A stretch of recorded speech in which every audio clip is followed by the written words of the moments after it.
Welcome to the Business Blast Podcast. I'm your host, Tyler Wagner. This episode is brought to you by Wags Media. Wags Media provides you with everything you need to generate more customers and grow your brand. Head on over to wagsmedia.com, wagsmedia.com, to enter a contest where you can win a free, done-for-you custom website valued at $2,500 for a limited time only. Now, let's jump into the episode.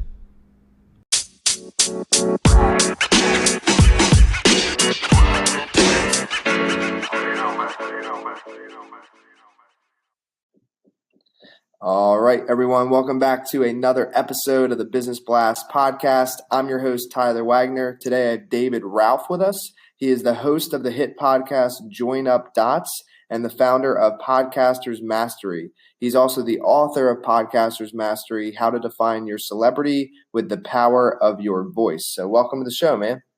Thank you very much for having me. It's an absolute delight to be crossing the pond into Trump land once more. I seem to be doing this all the time. I go over there, but I never actually go myself. I love it, man. It's grateful to have you here as well, man. And we'll jump in, David. The first question I have for you from Trump land is, what is the best story from your life that has an underlying valuable message? Well, it's funny when you start getting these kind of questions posed to you, you look back over your own life and you think, have I got a really good story? Have I got a really good one?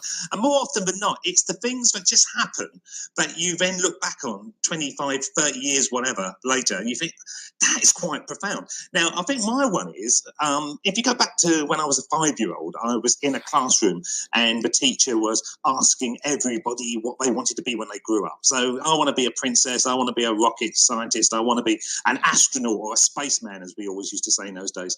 And apparently it came round to me and they said, David, what do you want to be when you grow up? And I said, a jellyfish. And the teacher said, do you think you can be a jellyfish when you grow up? And I apparently said, you can be anything you want when you grow up. And I think that is quite profound. And I look back on it all the time and I think to myself, if I knew that at such an early age, why did it take me so long to decide to take control of my own life and not just go into sort of the pool of the London city offices where I used to work in banking and insurance, doing things that quite frankly weren't me.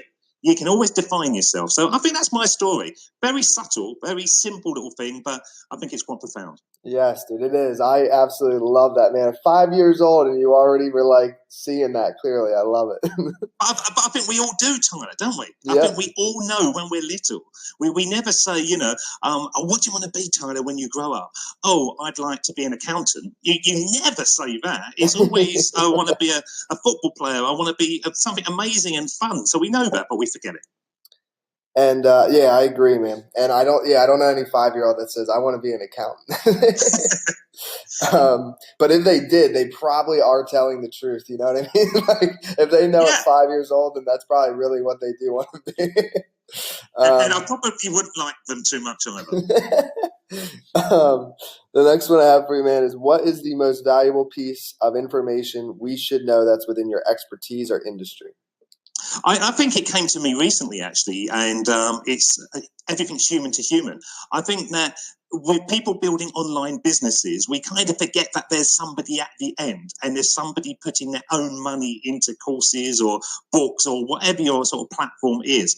And once you get that, I think things become a lot easier because you're not thinking about how to get money. You're thinking about how can I make this person as happy as possible so that they give me the money. So it's a win-win because we're all in business. But I think that was something that was, once again, quite profound to me, that it isn't just about gaining, it's about providing. Yes, man.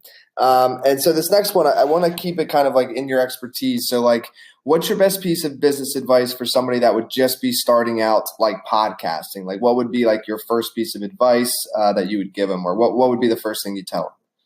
I would say that you do not target podcasting success. Podcasting success comes to you. I think when I started it, Tyler, I've recorded and released about 1,100 shows now, and my show is going really, really well.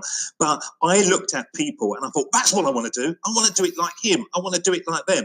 And I didn't realize that they had teams, they had infrastructure, they had money, investment behind the scenes. So I think that if you are going to go into podcasting, you really have got to think to yourself, this is just going to be something that I need to do for fun before it kicks in.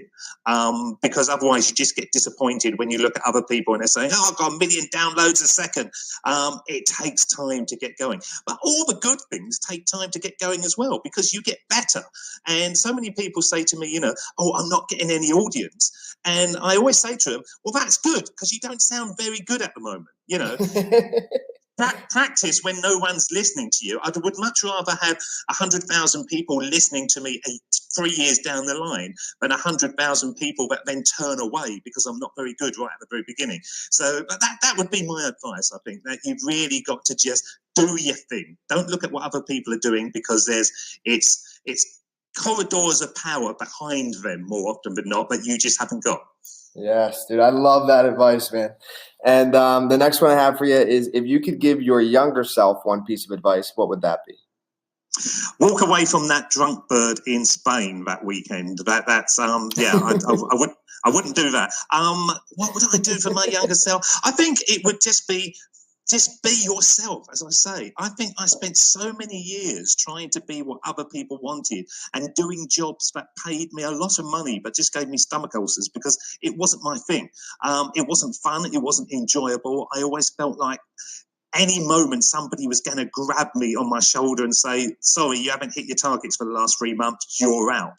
So I would think that I would say to my younger person, just go and do your thing. And if it takes 10 years and you've got all the rest of your life to enjoy yourself, then do it. You don't have to go straight into a job, straight into an office and a career where, quite frankly, you're not suitable for it. And in your opinion, what is the key to happiness? Well, this is something I've been thinking a lot about, Tyler, and it's actually one of the key points of where I am at the moment. I think it's less. I think it's just less. I don't understand why I'm driven to get more and more and more. I was saying to my wife last night, we've got this lovely dinner on the table. We've got this 4-bedroomed house. We've got fields overlooking. We can just go out whenever we want. We've got no debts. We've got all this. Why am I just really happy at this? Why am I still striving for more and more and more? And so I think the true happiness is less. And it's been proven that people in fields in India that've got nothing, they've got the lowest suicide rate in the world, because they're not looking for more. They're just looking to get through the day and then go to bed and have a roof over their head. So I think that's my key to happiness, less. But I'm not good at that. I'm driven to gain more, and I don't know why. Yeah. Thanks for sharing that. What is the best book that you've read, and what was the number one thing you learned from that?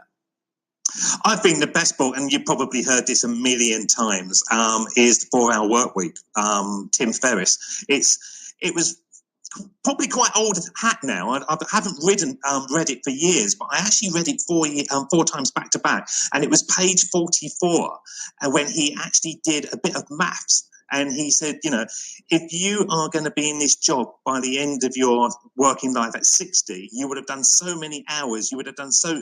Is that worth putting your future on hold for? Just so that you can get to 60.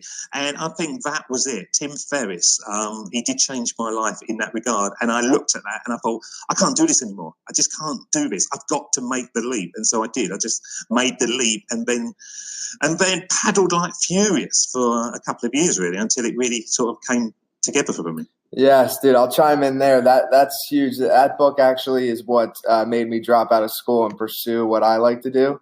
So that book changed my life as well. So I agree, man. And what is your favorite quote and why? I think it's from my wife, actually, and she says, you're not as clever as you think you are. And I think there's a lot of truth in that. No matter how well you think you're doing, there's people that are better.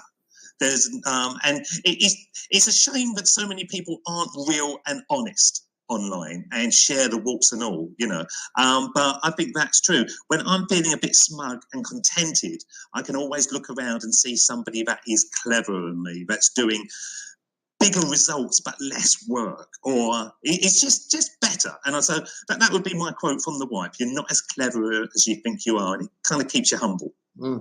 Dude, thank you so much for coming on. Your wife's quote is awesome as well. And the last question I have for you before we let you go is, where is the best place for people to find and or connect with you online? Well, there's two places really. You can go over to Google and just look for Join Up Dots, which is my podcast and my platform.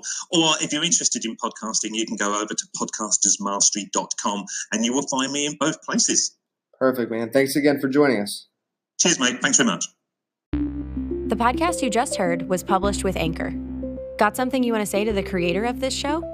Send them a voice message using the Anchor app, free for iOS and Android.